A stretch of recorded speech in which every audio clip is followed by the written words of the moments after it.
राजनाथ जी, पहले तो आपका बहुत बहुत धन्यवाद नेटवर्क 18 को ये एक्सक्लूसिव इंटरव्यू देने के लिए। आप हमारे माध्यम से आपको देश भर में 20 चैनलों के द्वारा देखा जाएगा। हम लोग 15 भाषा में आपको देश भर में जो है उपस्थित हैं।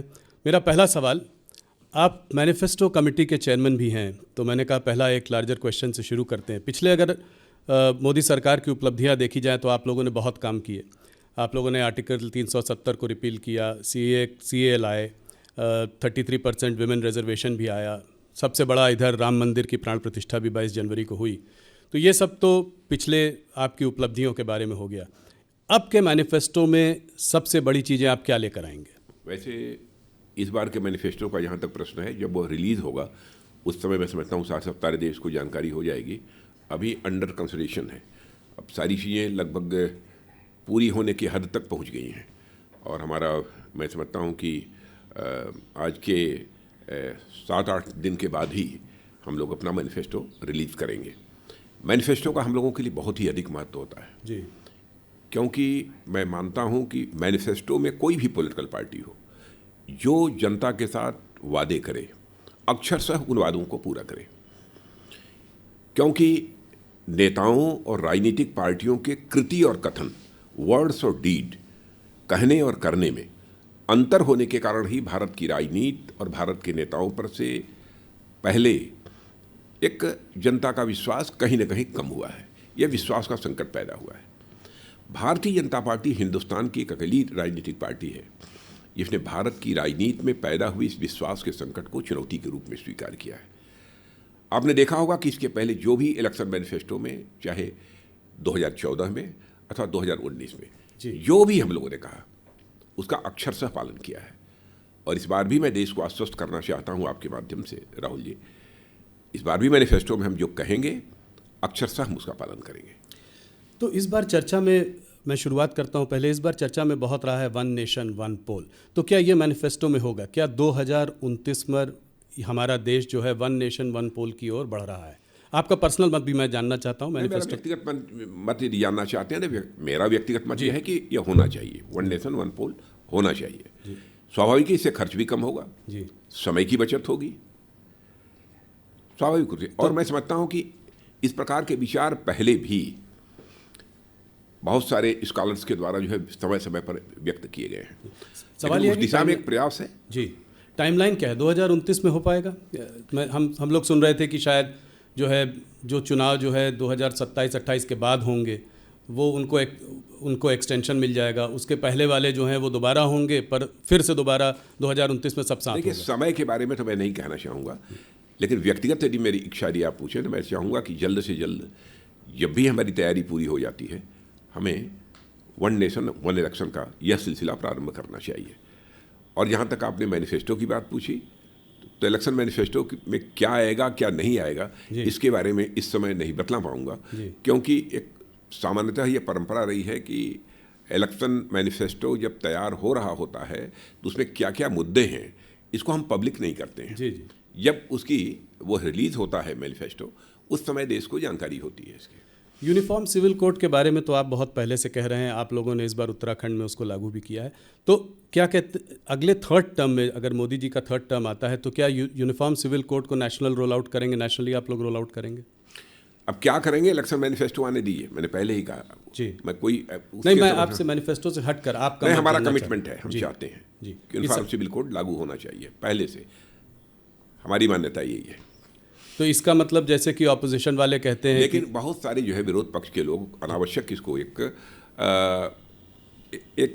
जाति, पंथ अथवा धर्म के आधार पर इस प्रश्न को उछालने की कोशिश करते हैं। जी, कहते हैं कि क्या मुसलमानों को शरिया और हदीस के हिसाब से जीने का कोई हक नहीं है? नहीं, सब अपने अपने हिसाब से जो जिए। यूनिफॉर्म सिविल कोड आने से मैं समझता हूँ किसी को कोई आपत्ति नहीं होनी चाहिए, और किसी की जो फेथ है, किसी का जो विश्वास है उस पर किसी अथवा जिसके जो ट्रेडिशंस हैं उस पर कोई इससे चोट नहीं पहुँचने वाली है। जी।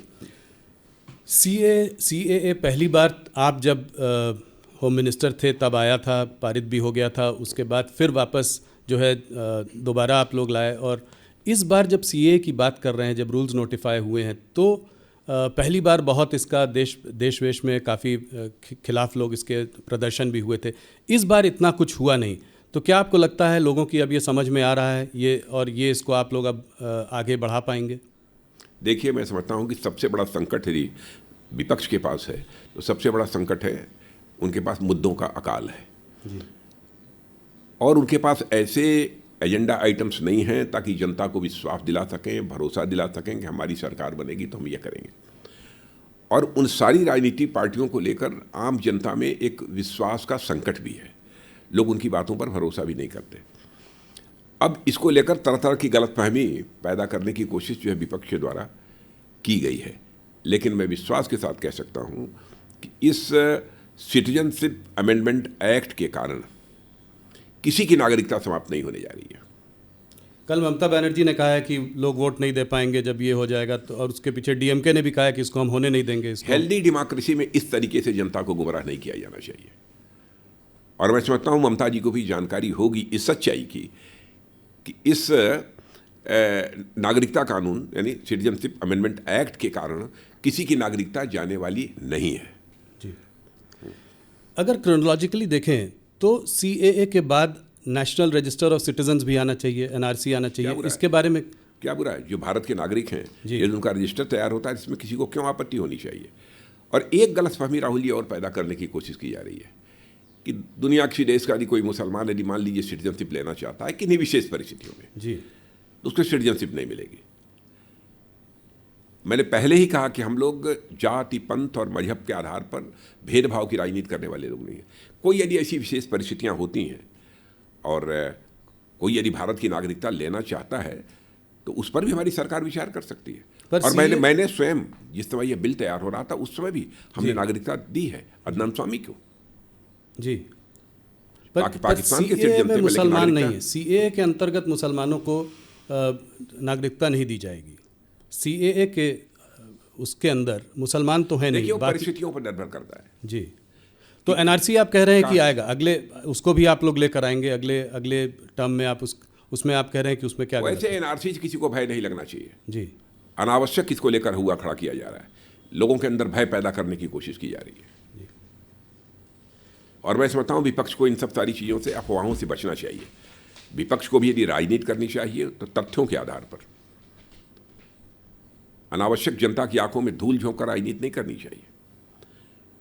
विपक्ष के अंदर भी वह दमखम होना चाहिए कि यदि राजनीति करनी है तो जनता की आंखों में धूल झोंक कर राजनीति न करें, बल्कि जनता की आंखों में आंख डालकर राजनीति करें। जी, बड़ा बयान है आपका। मंदिर वहीं बनाएंगे, आपका बहुत बड़ा बयान था, बहुत बड़ी आपकी प्रॉमिस थी जो आपने जनता के सामने जो करके दिखाया। एक और आपका नारा था, एक और आपका नारा है कि अभी तो ये झांकी है, मथुरा काशी बाकी है। तो इसको आप कैसे देखते हैं इस वक्त? क्या अगले कार्यकाल में इस पर भी काम आगे बढ़ाया जाएगा? आपने इलेक्शन मैनिफेस्टो की जो बात की थी, इलेक्शन मैनिफेस्टो में जो था जी वो हम लोगों ने किया है। जी, तो ये आएगा इलेक्शन मैनिफेस्टो में, इस पे आपका पर्सनल मत भी जानना चाहूँगा। नहीं, इलेक्शन मैनिफेस्टो में क्या आएगा तो मैंने पहले ही बताया। पर वैसे मथुरा काशी के बारे में यही मैं आप लोग तो पहले से कटिबद्ध हैं कि आप इलेक्शन मामला सब जुडिस है जी, मामला सब जुडिस है जी। अब तो ज्ञानवापी मुझे लगता है कि फैसले की प्रतीक्षा करनी चाहिए, तो उसके हिसाब से आगे बढ़ेंगे।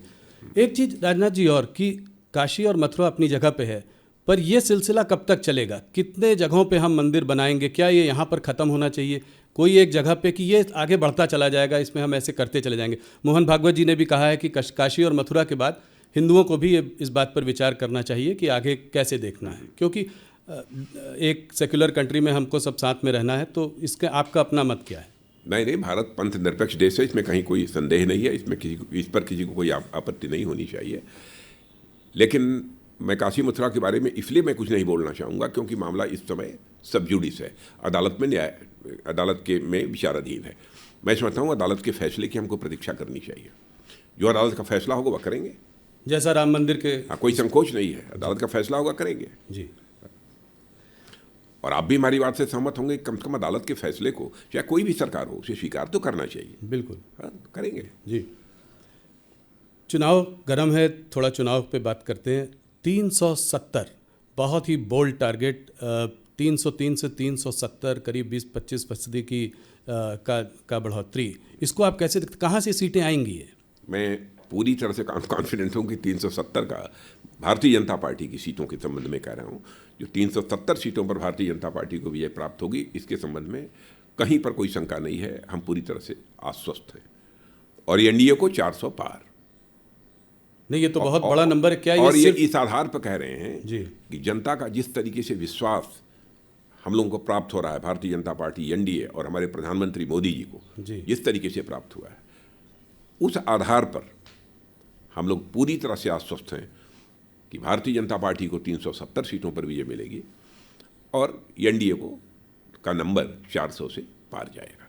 ये सिर्फ राम मंदिर की वजह से नहीं है, बल्कि ये सिर्फ राम मंदिर की हवा की वजह से नहीं है। इस 370 और भी चीज़ें हैं जिसकी वजह से बहुत सारे, एक तो सबसे बड़ी चीज़ जो मैंने कहा ना कि हम लोगों की पार्टी के बारे में एक विश्वसनीयता, हमारी गवर्नमेंट के बारे में क्रेडिबिलिटी, हाँ credibility, Modi ji lead government की क्रेडिबिलिटी जी, इसके कारण जनता के अंदर एक बहुत ही अधिक विश्वास पैदा हुआ है। इस कारण लोगों का समर्थन हमको प्राप्त हो रहा है। ऑपोजिशन लीडर राहुल गांधी कहते हैं कि आप लोग मैच फिक्सिंग करते हैं। मोदी सरकार अगर ईडी, सीबीआई और ईवीएम नहीं हो तो चुनाव नहीं जीत सकती। इसको आप कैसे देखते हैं? मैं ये कहता हूँ कि ईडी सीबीआई के कारण हमारे ऊपर आरोप लगाया जा रहा है। क्या करप्शन को रूट आउट करने के लिए किसी गवर्नमेंट को अपनी तरफ से प्रयास नहीं करना चाहिए? दूसरी चीज़, कोर्ट में वह जाते हैं, अदालत में जाते हैं और कहते हैं कि हमारे साथ नाइंसाफ़ी हुई है, हमारे साथ गलत हो रहा है, लेकिन कोर्ट के द्वारा उनको रिलीफ नहीं मिल रही है। आप स्वयं फैसला करिए कि कौन गलत है, कौन सही है। राजा जी, मैं इसी सवाल को आगे लेकर जाता हूँ। ईडी और सीबीआई पर विशेष इंटेलिजेंस एजेंसीज का जो इस्तेमाल हो रहा है, ऑपोजिशन कह रही है, वो सिर्फ ऑपोजिशन लीडर्स को हैरेस करने के लिए हो रहा है। वो कहते हैं कि ज़्यादातर इसमें ऑपोजिशन लीडर्स को ही हैरेस किया जाता है। यहाँ तक कि 2 मुख्यमंत्रियों को भी आपने जेल के सलाखों के पीछे भेज दिया है। अपोजिशन का यह आरोप पूरी तरह से तथ्यों से परे है, पूरी तरह से निराधार है। एजेंसी अपना काम कर रही हैं। करप्शन को हम रूट आउट करना चाहते हैं, न रूट आउट हो तो कम से कम मिनिमाइज तो हम करना चाहते हैं, हमारा ये एफर्ट है। और उसके लिए एजेंसी यदि अपना काम कर रही हैं और लगता है विपक्ष को एजेंसी गलत काम कर रही हैं, गलत तरीके से लोगों को फंसाया जा रहा है, तो उसको लेकर वह कोर्ट भी जा रहे हैं। तो कोर्ट से उनको जो रिलीफ मिलनी चाहिए वो क्यों नहीं रिलीफ मिल रही है? क्या आप ये कह देंगे कि कोर्ट के ऊपर हम लोगों ने अपना प्रभाव जमा रखा है? इस तरीके से बेबुनियाद निराधार आरोप लगाने की कोशिश नहीं करनी चाहिए। अपने गिरेबान में झांक कर विपक्ष देखे क्यों ऐसा हो रहा है। लोग कह रहे हैं कि वैसे तो अपोजिशन साथ में एकजुट होकर सामने नहीं आ पा रहा था, इस मुद्दे को लेकर सब आपस में साथ में आ गए। अभी एक बड़ी भारी रैली भी की।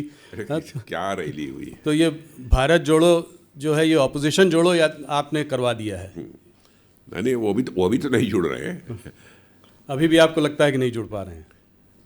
इसका चुनाव पर क्या असर पड़ेगा? आपको लगता है कि ये पार्टियां, हम लोग भी चाहते हैं स्वस्थ लोकतांत्रिक व्यवस्था में एक सकारात्मक सोच का एक प्रभावी प्रतिपक्ष होना चाहिए, लेकिन यह प्रतिपक्ष अपनी भूमिका निभा ही नहीं पा रहा है।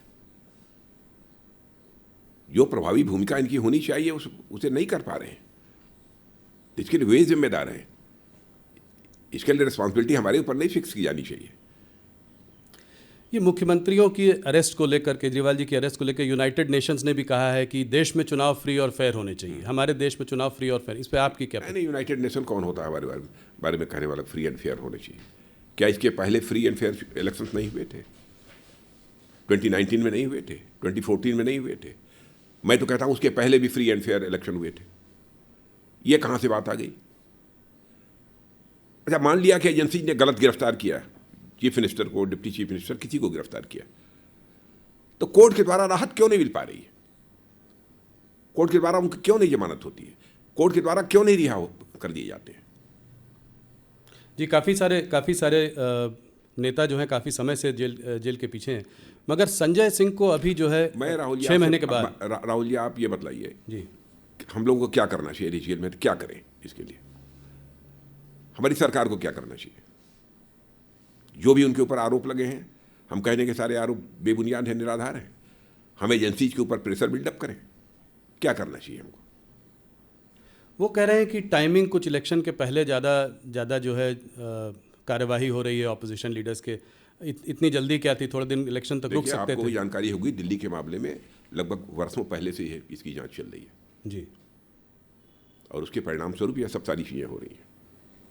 और फिर से मैं अपनी बात को दोहराना चाहता हूँ, यदि एजेंसी ने गलत किया है, सरकार का कोई लेना देना नहीं, एजेंसी ने भी गलत किया है तो लोगों को कोर्ट से रिलीफ मिलनी चाहिए। जी, यदि गलत आरोप चस्पा किए होंगे एजेंसी ने तो उन्हें राहत मिलनी चाहिए, लेकिन राहत भी नहीं मिल रही है अदालत। ज़्यादातर नेताओं को नहीं मिली है। संजय सिंह को राहत मिली है 6 महीने के बाद, ईडी ने अपना केस विड्रॉ कर लिया।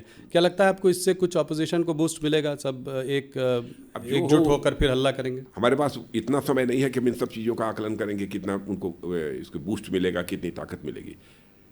इस समय एक सकारात्मक सोच के आधार पर हम अपने एनडीए को पूरी तरह से मजबूत बना रहे हैं और उसके आधार पर हम अपने लक्ष्य को हासिल करना चाहते हैं। राजा जी, एक सवाल इसी से जुड़ा हुआ, और ऑपोजिशन का मानना ये है, कहना ये है कि जो लीडर्स जो है पहले कांग्रेस में थे या कोई और पार्टी में थे, जब वो दल बदल कर बीजेपी में आ गए, ऐसे लीडर्स के खिलाफ जो है केसेस ड्रॉप कर दिए। इनफैक्ट अभी एक न्यूज़पेपर ने एक बड़ी रिपोर्ट भी छापी थी, उन्होंने कहा 25 लोगों ने जिन्होंने बीजेपी को ज्वाइन किया, उसमें से 23 लोगों के या तो केस को ठंडे बस्ते में डाल दिया है और या 2 लोगों के तो खिलाफ केस को ड्रॉप भी कर दिया। आप जानते हैं मैं किन लीडर्स की बात कर रहा हूं। कोई इंक्वायरी चलती रहती है तो उसमें बहुत सारे ऐसे भी मामले होते हैं जिनमें कि उसमें जिसको क्या करने, क्लोजर रिपोर्ट जी, वह लगाने की आवश्यकता कभी पड़ती है, एजेंसीज को ही पड़ती है। ये जो उनके पास पूरे प्रमाण भी उपलब्ध नहीं हो पाते हैं तो कुछ केसों में किया होगा। पर आप ये कह रहे हैं कि जो बड़े लीडर्स जो आपके साथ आए हैं, अगर ज़रूरत पड़ेगी तो उनके अगेंस्ट केस खुले रहेंगे, ये चलते रहेंगे? एजेंसीज को जो अपना काम करना है एजेंसीज करती रहेंगी। वो इंडिपेंडेंट है? बिल्कुल इंडिपेंडेंट है, उनके ऊपर हम लोगों का कोई दबाव नहीं है। सरकार का कोई दबाव नहीं? कोई दबाव नहीं और ना हम दबाव डालेंगे। जी। अब राहुल गांधी और अपोजिशन वाइट वॉशिंग की बात करते रहते हैं कि ये सब जब जैसे ही दल बदल के बीजेपी के पास वापस जाते हैं तो केस ड्रॉप हो जाते हैं। देखिए, राहुल गांधी को सच्चाई को भी समझना चाहिए। उनकी भी सरकारें पहले रही हैं इस आज़ाद भारत में। शायद ही ऐसी कोई सरकार रही हो जिस सरकार के ऊपर, कांग्रेस की सरकार के ऊपर भ्रष्टाचार के आरोप न लगे हों, कांग्रेस अथवा यूपीए जी, जिस पर भ्रष्टाचार के आरोप न लगे हों। सरकारें तो ऐसी भी रही हैं जिसमें कि मंत्रियों पर लगे भ्रष्टाचार के आरोपों के कारण मंत्रियों को जेल की हवा खानी पड़ी है। लेकिन 10 वर्षों का समय गुजर गया हमारी सरकार को काम करते हुए मोदी जी के नेतृत्व में। यही विपक्ष एक भी आरोप हमारी सरकार के ऊपर नहीं लगा पाया। जी। तो उनकी सरकारों में हमारी सरकारों में सबसे बड़ा अंतर यह है। राजनाथ जी, एक दूसरा गर्म मुद्दा इस चुनावों के पहले वो है इलेक्टोरल बॉन्ड्स का मुद्दा, जिसको कि सुप्रीम कोर्ट ने अनकॉन्स्टिट्यूशनल बताया। तो आपका मैं पर्सनल मत जानना चाहता हूँ कि आप लोगों ने जब ये इंट्रोड्यूस किया था तो क्या सोचकर किया था? इससे क्या ब्लैक मनी जो है वापस सर्कुलेशन में ज़्यादा आएगा, और आने वाले समय पर आप लोगों की सरकार की जब थर्ड टर्म आएगा तो क्या प्रतिक्रिया रहेगी, कुछ इस पर आप एक्शन लेंगे? राहुल जी, यदि कोई किसी पार्टी को चुनाव यदि देता है, इसकी जानकारी भी हो जाती है तो क्या आपत्ति है? यह बुरी बात है? नहीं, जब आप लोग लाए थे तो ये था कि डोनर का नाम बाहर नहीं आएगा, आज डोनर के नाम बाहर आ गए। डोनर के नाम बाहर आ गए जी। तो नहीं, क्या कैश जनरेशन ज़्यादा होगा, अब लोग जो है कैश देंगे। अब देखिए, भविष्य बतलाएगा कि हम लोगों ने जो ये स्कीम लागू की थी, बांड की स्कीम, वो कितनी सही थी, ये समय बतलाएगा। तो आपका पर्सनल मानना क्या है कि इससे ये आपने जब सोचा था तब आप लोगों ने यही कहा था कि इससे ब्लैक मनी जो है, जो ज़्यादा है, वो एक ट्रांसपेरेंट जिस हद तक पॉसिबल है ट्रांसपेरेंट प्रोसेस आपने डालने की कोशिश की थी। यह भी एक हमारी सोच थी जी। और दूसरी चीज़ ये बताइए, मैं आपसे पूछना चाहता हूँ कि कहा जाता है कि इलेक्टोरल बॉन्ड किसका है, किस कंपनी के द्वारा दिया गया है, किस कैपिटलिस्ट के द्वारा दिया गया है, इसकी जानकारी होनी चाहिए। कल तो कोई यह भी कहेगा किसने किस पॉलिटिकल पार्टी को वोट दिया है, इसकी भी जानकारी दी जानी चाहिए। क्या इसे आप स्वीकार करेंगे? कोई भी देश जहां पर हेल्दी डेमोक्रेसी होगी इसको स्वीकार करेगा कि कोई अपना मत किस पॉलिटिकल पार्टी को दे रहा है, किस व्यक्ति को दे रहा है, इसका भी डिस्क्लोजर होना चाहिए। जी नहीं, ये स्वीकार नहीं करेगा, मगर ये मुद्दा थोड़ा अलग है इस मायने में कि लोगों का ये मानना है कि ऐसा भी हो सकता है, जो कि ऑपोजिशन कह भी रहा है, कि करीब 4,000 करोड़ रुपए इलेक्टोरल बॉन्ड जो खरीदे गए वो रेड्स होने के बाद 14 कंपनीज पर रेड हुआ, रेड होने के तुरंत बाद इलेक्टोरल बॉन्ड्स खरीदे गए। तो ये एक तरीके से, जिसको कि ऑपोजिशन कह रहा है, राहुल गांधी हफ्ता वसूली कह रहा है, कोई कह रहा है चंदा लेने का तरीका है, हालांकि उनको भी मिला। ये मतलब मान लिया यदि हो एक दो, मुझे जानकारी नहीं है लेकिन आप ये कह रहे हैं तो मैं मान लेता हूँ। जी। लेकिन क्या ये कर देने के कारण उनके केसेज बंद हो गए?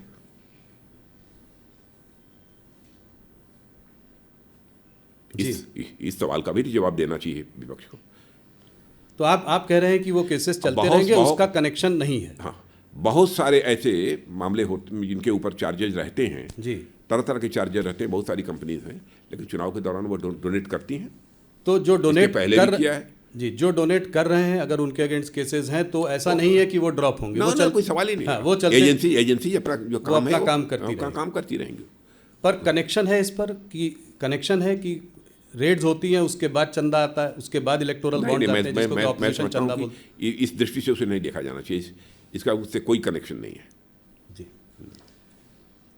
इससे हटकर दूसरे मुद्दों पे आते हैं। भारतीय जनता पार्टी हरदम कहती है, आप लोग कहते हैं कि आप पार्टी विद अ डिफरेंस हैं, आप अलग हैं। जैसा आपने भी कहा, आपकी कृति और कथन में जो है जो आप कहते हैं वो आप करते हैं, क्रेडिबिलिटी। इसके बावजूद देखा यह जा रहा है कि आपने तमाम नेताओं को दूसरी पार्टी से अपनी पार्टी में शामिल किया है, उनको अट्रैक्ट किया है। कुछ लोगों के ट्रैक रिकॉर्ड भी शायद इतने अच्छे न रहे हों, कुछ परिवारवादी पार्टी भी हैं कुछ स्टेट्स में जिनको आप उसके हरदम खिलाफ रहे हैं। इसको आप कैसे देखते हैं? ये एक्सोडस जो कांग्रेस से बीजेपी में हो रहा है या अन्य पार्टियों से जो लोग शामिल हो रहे हैं बीजेपी में, इसको आप कैसे देखते हैं? क्या इसमें आपके कार्यकर्ता में भी रोष है? हमारे कार्यकर्ताओं में कोई रोष नहीं है। इसे तो हम सब स्वीकार करेंगे कि हमारी पार्टी की विश्वसनीयता, हमारी पार्टी की साख ये बड़ी है जी। और स्वाभाविक रूप से दूसरे राजनीतिक पार्टियों के लोग भी हमारी भारतीय जनता पार्टी की सदस्यता स्वीकार करने के लिए उत्सुक हैं। तो इसे तो सचमुच सकारात्मक नजरिए से देखा जाना चाहिए। जी, जो पार्टी जीत रही है, जो पार्टी पावर में है, उसको तो हर आदमी ज्वाइन करना चाहता है, मगर आप लोग एक फिल्टर लगाते हैं कि इसको लेंगे, इसको नहीं लेंगे। ऐसा नहीं है।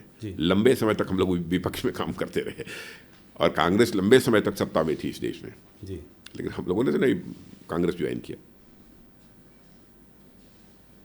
इन राजनीतिक पार्टियों को भी इंट्रोस्पेक्ट करना चाहिए जो इस प्रकार के आरोप लगा रही हैं कि ऐसा क्यों हो रहा है। उनको अपना आत्मनिरीक्षण करना चाहिए। केवल आरोप के लिए आरोप नहीं लगाए जाने चाहिए जी, आरोपों के पीछे भी तथ्य होने चाहिए। जी राजा जी, एक और मुद्दा जो कि पिछले 4-5 सालों में रहा है और वो है एक फार्मर एजिटेशन का मुद्दा। पहले आप फार्मर के लिए एक नया कानून लेकर आए, फिर आपने उस कानून को विड्रॉ किया। अभी हाल फिलहाल फिर प्रदर्शन हो रहे हैं, फार्मर एजिटेशन हो रहा है। तो ये बीजेपी जो है फार्मर्स को, किसानों को, और आप तो खैर किसान परिवार से आते हैं, तो अपना जो ये कम्युनिकेशन कुछ गैप हो रहा है कि आप अपनी बात जो है उनके सामने ठीक से रख नहीं पा रहे हैं, वो समझ नहीं। जो फार्मर से संबंधित बिल था जो विड्रॉ करना पड़ा जी, मैंने हम लोगों को भी लगा कि शायद हम उनके हित के लिए ले आए थे जी, ये किसानों के हित में था, लेकिन शायद जिस तरीके से उन्हें कम्युनिकेट किया जाना चाहिए था, जिस तरीके से ये बात उन तक पहुंच जानी चाहिए थी, शायद नहीं पहुंच पाई। जी, क्योंकि बहुत लोगों का मानना है कि बोल्ड रिफॉर्म था। हाँ, बहुत लोगों का मानना है बोल्ड रिफॉर्म था, फार्मर्स के लिए बहुत अच्छा था, मगर उसके बावजूद उसको हटाना पड़ा। और तो वही ना, समझा नहीं पाए। शायद उसके लिए और समय चाहिए था ताकि हम किसानों को समझा पाते, उनके साथ और डायलॉग की जरूरत थी, शायद वो खुद भी समझ जाते। हो सकता है भविष्य में वही किसान ये मांग करें कि जो बिल वापस लिए गए थे उन बिलों को प्रभावी किया जाए। तो आप लोग उनसे इस बारे में बात करने की, उनको समझाने की कोशिश जारी रखेंगे? देखिए, हम लोगों की बात तो बराबर किसानों से होती रहती है। अभी पंजाब के कुछ किसानों ने जो आंदोलन किया था, आपने देखा होगा 3-3 मंत्री हमारे बराबर उनसे संवाद करने के लिए पंजाब में जा रहे थे, बराबर गए जी, और 4-4, 6-6 घंटे तक बातचीत की जी। हम इस देश के किसानों के साथ अपना संवाद नहीं तोड़ना चाहेंगे।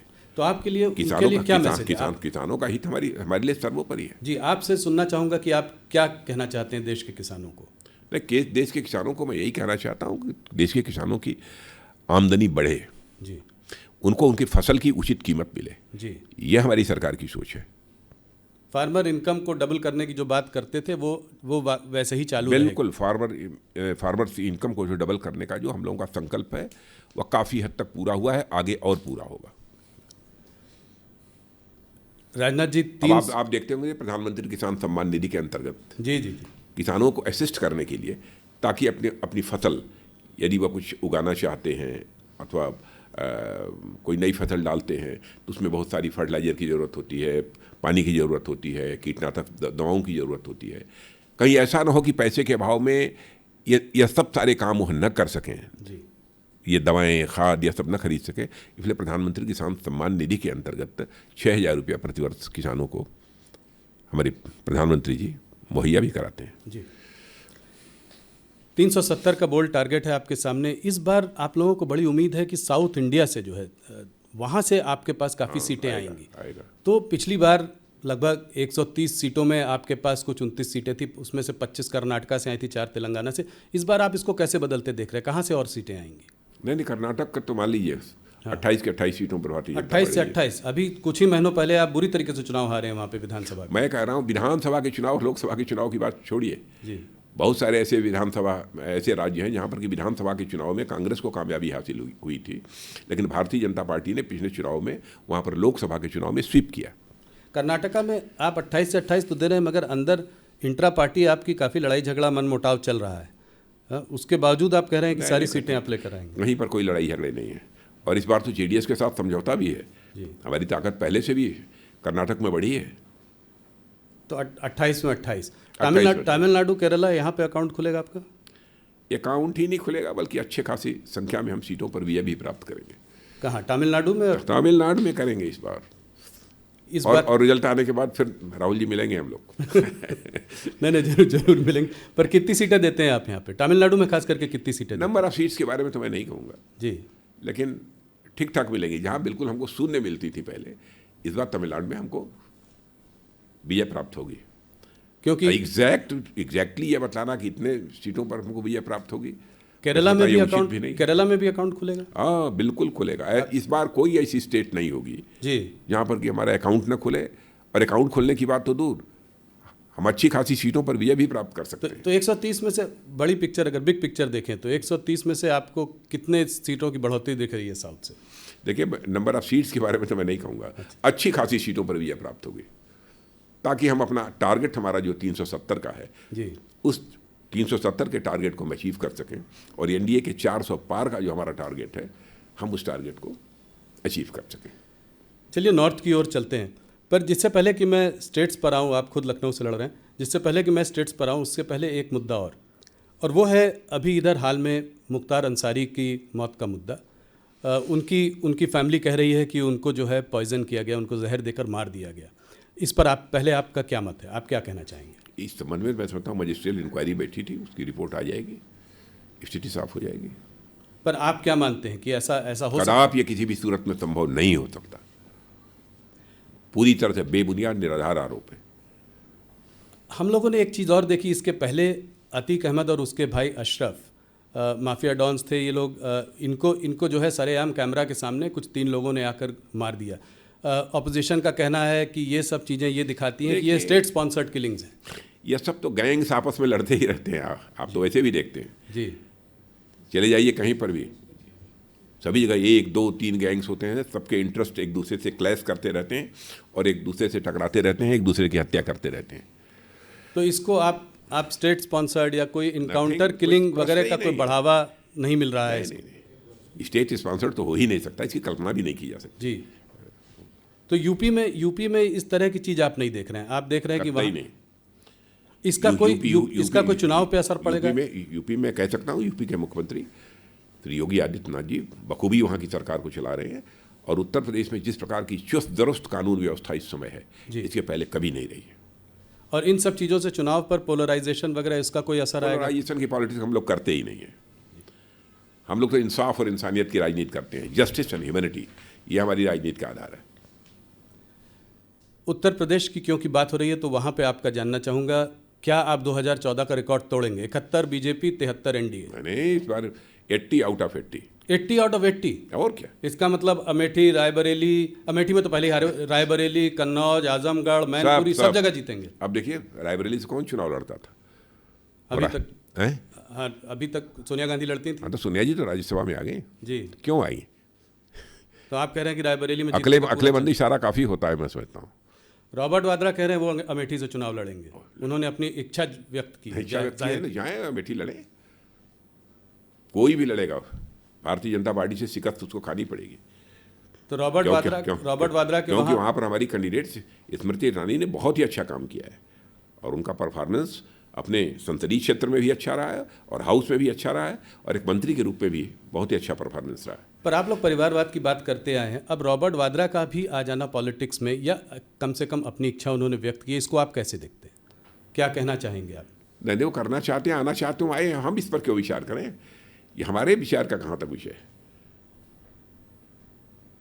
हमको अनावश्यक जो है उनके गिरेबान में झांक कर देखने की कोई जरूरत नहीं है। ये तो उनका फैसला है, कांग्रेस का। हम लोगों को फैसला नहीं करना है। इस बार आप लोगों ने एक और मुद्दा उठाया है इलेक्शन के जस्ट पहले, वो है कच्चा तीवू का मुद्दा, कि ये जो है एक टापू था, एक जो कांग्रेस की सरकारों ने जो है श्रीलंका को दे दिया। श्रीलंका ने अभी बयान जारी किया है कि ये तो 50 साल पुरानी बात है, आज इसको क्यों उठाया जा रहा है? ये तो तब 50 साल पहले सेटल हो चुकी है। लेकिन स्वीकार तो किया ना कि ये 50 साल पुरानी बात है, लेकिन ये हुई थी, इसमें सच्चाई है जी। यदि पर इसको इस चुनाव के पहले उठाने का क्या, नहीं, पहले उठा सकते थे? अरे भाई, सही बात, सच्ची बात, यदि कभी आ जाए, चुनाव के समय आ जाए तो चुनाव के पहले आ जाए, उस पर क्यों आपत्ति होनी चाहिए? क्या कोई इसे नकार सकता है कि हमारे प्रधानमंत्री ने जो ये बात कही है कच्चा टीवी के बारे में वो गलत है, निराधार है? कोई आरोप लगा सकता है? स्वीकार तो सब कर रहे हैं ना कि हाँ हुआ जी। आज नहीं हुआ, 50 साल पहले हुआ, लेकिन हुआ। ऑपोजिशन का कहना है कि इस तरह की चीज़ों को बार बार उठाना, कोई मुद्दों को पकड़ना, असली मुद्दों से जनता को भटकाना है। हाँ, जहाँ असली प्रॉब्लम है, जैसे कि चाइना जो कि कह रहा है कि अरुणाचल प्रदेश हमारा अभिन्न अंग है, उसने अपने जो है 30 नाम भी दे दिए हैं अरुणाचल प्रदेश के अंदर। हाँ, तो इसके बारे में क्या कहेंगे आप? देखिए, विपक्ष को अपने गिरेबान में झांकना चाहिए, उन्हें हमारी चिंता नहीं करनी चाहिए हमको क्या करना है क्या नहीं करना है। जो करना चाहिए, जो उचित है, वही हम लोग कर रहे हैं। पर चाइना पर खास करके जो चाइना की मिलिट्री ने पहले बोला, अभी भी जो है उनके बयान बराबर आ रहे हैं, इन बयानों को आप कैसे देखते हैं कि अरुणाचल प्रदेश के बारे में जो बयान खास करके आ रहे हैं, उस पर मैं आपसे सीधा सवाल दो टूक शब्दों में, अरुणाचल भारत का था, भारत का है और भारत का रहेगा, और उसके लिए हमें जो भी करना पड़े हम करेंगे। बिल्कुल जी। तो इस पे कोई सॉफ्ट पेडलिंग और ये इशू प्रश्न नहीं खड़ा होता जी। राजा जी, चाइना से थोड़ा पाकिस्तान की ओर मुड़ते हैं। अभी कल ही जो है गार्डियन, फॉरेन पब्लिकेशन है गार्डियन, उसमें एक आर्टिकल आया है, उसमें कहा है, उस आर्टिकल ने कहा है कि जो है भारत ने पाकिस्तान की धरती में 20 लोगों को, 20 इंडिविजुअल्स को, टेररिस्ट को जो है पिछले कुछ सालों में मारा है, उन्हीं की धरती में जाके मारा है। और जो है इस पर तमाम क्या कहते हैं, उन्होंने बहुत रिसर्च की है, बहुत लोगों से बात की है। ये पहले हम लोगों के बारे में कनाडा में भी बोला गया, यूएस में भी ये चर्चा हुई पहले, पर पाकिस्तान की ये नई चर्चा है, 20 लोग। तो इसको आप कैसे देखते हैं कि ये क्या, उस आर्टिकल में ये भी कहा है कि जो है भारत जो है केजीबी और मोसाद से जो है काफ़ी इन्फ्लुएंस्ड है, तो उनकी भी जो इंटेलिजेंस एजेंसी है, रॉ वगैरह, इस तरीके का काम कर रही हैं। कोई स्लीपर सेल है यूएई में, उसने जो है इसमें उसका रोल रहा है, और 20 लोगों को, मतलब एक आध लोग नहीं, 20 टेररिस्ट को जो है हमने कुछ सालों में मारा है। 20 टेररिस्ट को मारा है? हाँ जी, मतलब टेररिस्ट कह लीजिए, लोगों कह लीजिए, पर वहाँ उनकी धरती में मारा है। कोई भी टेररिस्ट हमारे पड़ोसी देश से यदि भारत को डिस्टर्ब करने की कोशिश करेगा जी, यहाँ पर यदि आतंकवादी हरकतें करेगा तो उसका मुंह तोड़ जवाब देंगे। यदि वो भग कर पाकिस्तान में जाएगा तो पाकिस्तान में घुस कर मारेंगे। तो ये बात आप मतलब कह रहे हैं, जो प्रधानमंत्री भी कह रहे हैं कि अब वो भारत नहीं रहा जो कि बगल में खड़े होकर तमाशा देखता रहेगा, घर में घुस कर मारेगा। बिल्कुल, प्रधानमंत्री जी ने जो कहा है बिल्कुल सच कहा है, और यह ताकत है भारत की, और पाकिस्तान भी इसे समझने लगा है। वैसे भारत बराबर अपने पड़ोसी देशों के साथ अच्छे रिश्ते बनाकर रखना चाहता है, चाहे कोई भी हमारा पड़ोसी देश है। और आज देखा होगा आपने, पास्ट हिस्ट्री उठाकर देखिए कि आज तक न तो हमने दुनिया के किसी देश पर कभी आक्रमण किया है, अथवा आक्रमण की कोई पहल की हो, कभी नहीं किया, और न तो दुनिया के किसी देश की 1 इंच जमीन पर हम लोगों ने कभी कब्जा करने की कोशिश की है। यह भारत का चरित्र रहा है जी। लेकिन भारत को बार बार कोई आंख दिखाएगा, भारत में आकर आतंकवादी गतिविधियों को बढ़ावा कर देने की कोशिश करेगा, तो उसकी खैर नहीं है। नहीं, बहुत बहुत बड़ा स्टेटमेंट है। पाकिस्तान ऑक्यूपाइड कश्मीर पीओके के बारे में भी आपने अक्सर बातें की है, इसका कोई टाइम फ्रेम है? इसको हम लोग कैसे, वहाँ के हिंदू मुसलमान आप लोग कहते हैं कि भारत के ही लोग हैं, तो इसका टाइम फ्रेम क्या है? उसको हम कैसे इस मामले को रिजॉल्व करेंगे? वैसे पाक अधिकृत कश्मीर का जहाँ तक प्रश्न है, वो पहले भी भारत का था, आज ही है और कल भी रहेगा। ठीक है, इस समय कुछ हैं परिस्थितियाँ ऐसी, लेकिन आप आश्वस्त रहिए, पीओके के लोग ही ये मांग करेंगे और ये भारत के साथ जाना चाहते हैं। ये प्रायोरिटी रहेगी 3rd टर्म में सरकार की? सरकार की थर्ड टर्म में ये प्रायोरिटी रहे? मैंने कहा ना, पाक अधिकृत कश्मीर की जनता ही ये मांग करेगी कि हमको मर्ज किया जाए जी। भारत के साथ। हम भारत से बिल्कुल अलग नहीं रह सकते। और आपने देखा होगा 1-2 प्रदर्शन वहाँ पर हुए थे जी। और भारत के कश्मीर के साथ वो लोग मिलना चाहते हैं। देख रहे हैं कि तेजी के साथ धारा 370 समाप्त होने के बाद कश्मीर में स्थिति सामान्य हुई है और विकास की गति भी तेज हुई है। कश्मीर, क्योंकि आपने अभी बात कही, तो क्या वहाँ पे आफ्सा हटाएंगे आप? आफ्सा को हटाएंगे आप? अब लगभग वो समय आ गया है हाँ, कि हटाया जा सकता है, लेकिन अब तो गृह मंत्रालय को इस संबंध में फैसला करना पड़ेगा सारी रिपोर्ट आ जाने के बाद। अमित शाह जी ने अभी कहा है कि जो है उसको हटाने की एक वो हो सकती है। वही मैंने कहा ना, परिस्थितियाँ ऐसी बन गई हैं कि आफ्सा हटाया जा सकता है, लेकिन इस संबंध में जो भी निर्णय करना होगा वो गृह मंत्रालय करेगा। थोड़ी सी बात आपके मंत्रालय की भी कर लें। चुनाव का माहौल है तो इस तरह की बातें रह जाती हैं। डिफेंस एक्सपोर्ट्स 20,000 करोड़ से ज़्यादा, ये कैसे हासिल कर पाए आप? आगे का क्या प्लान है? बस दृढ़ इच्छा शक्ति, स्ट्रांग विल पावर, और हमारे प्रधानमंत्री का विजन और उनकी दृढ़ इच्छा शक्ति। उन्होंने कहा हर मामले में भारत आत्मनिर्भर बनना चाहिए। यदि हर मामले में भारत को आत्मनिर्भर बनना है तो उसे रक्षा के मामलों में भी भारत को आत्मनिर्भर बनना चाहिए। एक उनका यह संकल्प था और उसी संकल्प के आधार पर हम लोगों ने अपने कदम आगे बढ़ाए और आज 20,000 करोड़ से अधिक का, लगभग 21,000 करोड़ रुपए का हमारा एक्सपोर्ट का टारगेट ये पहुंच गया। और आप देखिएगा आगामी कुछ ही महीनों के अंतर्गत ये और अधिक आगे बढ़ने वाला है। 2014 में जब हम लोग आए थे उस समय रक्षा उपकरणों का जो एक्सपोर्ट होता था वो बामुश्किल 900 करोड़ या कुछ ऐसे ही था, आसपास था 900 करोड़। अब आप समझिए इतने ही समय में हम लोग 900 करोड़ से बढ़कर एक्सपोर्ट को 21,000 करोड़ रुपए तक ले गए। और हम लोग की बराबर कोशिश यही रहती है कि अब रक्षा उपकरण भी, चाहे टैंक हो, तोप हो, गोले हो, मिसाइल हो, एमिनिशंस हो, अब भारत में बनने चाहिए और भारतीयों के हाथों से बनने चाहिए। यहाँ तक कि इंजन भी, फाइटर प्लेन के इंजन भी, उसके लिए भी समझौता हम लोगों ने कर लिया है। इस चीज़ में हम लोग कुछ पीछे रह गए, कुछ काम धीमी गति से चल रहा है डीआरडीओ में। यही जैसे चाइना की जो नेवी है, सबमरीन हो, वॉरशिप हो, बहुत बड़ी उनकी जो है वो है। हमारे पास सिर्फ 16 ऑपरेशनल सबमरीन्स हैं। कुछ डीआरडीओ इस चीज़ में आने वाले समय में गति बढ़ेगी इसकी। अपना काम कर ही रहा है। 5th जनरेशन फाइटर एयरक्राफ्ट वगैरह पे बिल्कुल ये सब सारा काम चल रहा है, तेजी के साथ काम चल रहा है। तो इसमें आपको लगता है आने वाले अगले कार्यकाल पे इस पे काम और तेजी से होगा? तेजी से हो ही रहा है। उस समय अगले कार्यकाल में उसके परिणाम दिखने लगेंगे लोगों को। जी। राजनाथ जी, आप आज से नहीं, बहुत पहले से, जब से आप राजनीति में हैं, आपके संबंध हर पार्टी से अच्छे रहे हैं। आपने एक हरदम एक द्वार खोल के रखा है जिससे कि बातचीत होती रहे, लोगों से मिलना जुलना चलता रहे, चाहे राजनीतिक परिस्थितियां कैसी भी हों। क्या आपको आज लगता है कि वो उस तरह की परिस्थितियां आज नहीं रहीं, कि आज बहुत एक ऐसा माहौल बन गया है जिसमें लोग कुछ भी बोल जाते हैं? लोग जैसे मोदी को गोली मारो, कोई बोलता है मोदी का लाठी मारो, सर फोड़ो, इस तरह की बातें। कंगना रनौत जी के खिलाफ कुछ बोल दिया, हेमा मालिनी जी के खिलाफ कुछ बोल दिया। तो ये क्या आप देखते हैं कि ये स्तर गिरता जा रहा है? इसको आप कैसे देखते हैं? नहीं, इस प्रकार के आरोप लगाने से लोगों को बचना चाहिए। इस प्रकार के शब्दों के प्रयोग से भी बचना चाहिए। स्वस्थ लोकतांत्रिक व्यवस्था में इसकी अपेक्षा नहीं की जाती है। और प्रधानमंत्री के बारे में तो बहुत ही नाप तोल कर बोलना चाहिए, क्योंकि मैं मानता हूं कि प्रधानमंत्री केवल व्यक्ति ही नहीं है, प्रधानमंत्री एक संस्था होता है। और आपने देखा होगा किसी भी प्रधानमंत्री के बारे में यदि कुछ बात हमने कही होगी तो बड़े नपे तुले शब्दों में कही होगी।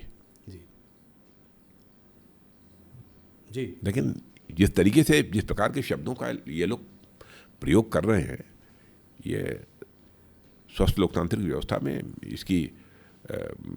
इसकी कहीं कोई गुंजाइश नहीं है। राजनाथ जी, इस चुनाव में 3 और राज्य हैं जिनका एक अहम रोल होगा आपके इस नंबर को अचीव करने में, 370 जो आप कह रहे हैं, और वो हैं बिहार, महाराष्ट्र और बंगाल। तो एक एक करके बिहार पर आपकी समझ और आपकी पकड़ बहुत अच्छी है। पूरा आप सब में पूरा बोल दे रहे हैं, ऐसे कैसे मैं मान लूं? नहीं, मान लीजिए ना। पार्टी बाई पार्टी, उसके बाद तो मिलेंगे हम लोग, 4 जून को तो मिलेंगे ना। जी। नहीं, पर इस बार बिहार में हर पार्टी के संग आपने जो है अलायंस कर लिया है। हर पार्टी पहले तो कहा जाता था कि नीतीश जी पलटू राम कहते थे, अब तो ये कहते हैं कि बीजेपी भी पलट पलट के बार बार उन्हीं के पास जाती है। नहीं, जाती नहीं है, उन्होंने देख लिया अब उनको ना, उसका उन्होंने फैसला किया कि बस बीजेपी के साथ ही रहना चाहिए, इसी में देश का हित है, इसलिए नीतीश जी ने फैसला किया। अब देखिए, नीतीश जी के बारे में जो कहना वो लोग कह देंगे, लेकिन इतनी बात सच है, उनके लंबे राजनीतिक जीवन में कभी भी कोई एक भी भ्रष्टाचार का आरोप उनके ऊपर नहीं लग पाया। ये बहुत बड़ी बात है। अरे वो हमारे साथ हैं तो ये तो सचमुच हम लोगों के लिए हर्ष का विषय है। पर 2014 के पहले से कभी मोदी जी के बारे में कुछ बोलते हैं, कभी पार्टी के बारे में कुछ और बोलते हैं, बदलते रहते हैं। फिर तो इस बार बदलने का सवाल नहीं। चलिए, तेजस्वी जी ने कहा है कि मोदी की गारंटी तो ठीक है, इस बात की गारंटी दे सकते हैं कि चाचा फिर पलटी नहीं मारेंगे। नहीं, उन्होंने तो खुद ही कहा है, नीतीश कुमार जी ने। जी, तो आपको उम्मीद होना है था हो गया, अब यहाँ मैं आ गया हूँ, यहीं रहूँगा। और आने वाले समय में विधानसभा का चुनाव भी मिलकर लड़ेंगे? बिल्कुल लड़ेंगे, मिलकर लड़ेंगे। अगर इससे हटकर थोड़ा महाराष्ट्र में आए, महाराष्ट्र में लोग कह रहे हैं कि एक अजीब खिचड़ी सी बन गई है। तीन पार्टियों का, 2 पार्टियों का विभाजन हुआ है, उसमें एक फैक्शन आपके साथ है। तो इसमें 48 सीटों, पिछली बार आपके पास 41 सीटें थी। भारतीय जनता पार्टी अगर अपने अलग लड़ती तो भी अच्छा प्रदर्शन करती। तो हर बार आपको इतनी जोड़ तोड़ करने की ज़रूरत क्यों पड़ती है? कहीं कोई घबराहट की जो है यहाँ पे चुनाव में, लोकसभा के चुनाव में हमारी अच्छी परफॉर्मेंस नहीं होगी? यह प्रश्न तो उन लोगों से पूछा जाना चाहिए जिनकी पार्टियाँ टूटी हैं, चाहे वो शिवसेना हो, चाहे वो एनसीपी हो। वो लोग टूटते क्यों हैं? अब वो टूटेंगे और उनके लोग हमारे साथ, पार्टी एक्टिवली तोड़ने में काम नहीं सर, ये सब अपराध नहीं करते हम लोग। वो लोग टूटते क्यों हैं? अब टूट कर कोई हमारे साथ जुड़ना चाहता था, हम कह देंगे हम आपको स्वीकार नहीं करेंगे। अच्छा, ये देखिए, जब जो लोग वहां से आए हैं उनके ऊपर कहते, इनके ऊपर भी आरोप लगे थे पहले,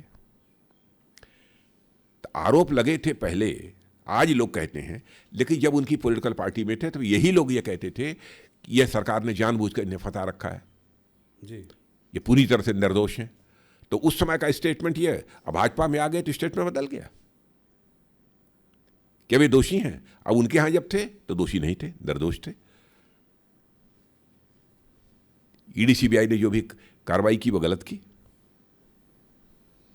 पर आप लोग का इंटरनल ये जो तीन लोगों का वो बन गया है, वो उसको आप कैसे मैनेज कर रहे हैं? अभी देखिए, वो एकनाथ खड़से जी को आप लोग वापस ले आए, जो कि बहुत दिनों तक बाहर बैठे हुए थे।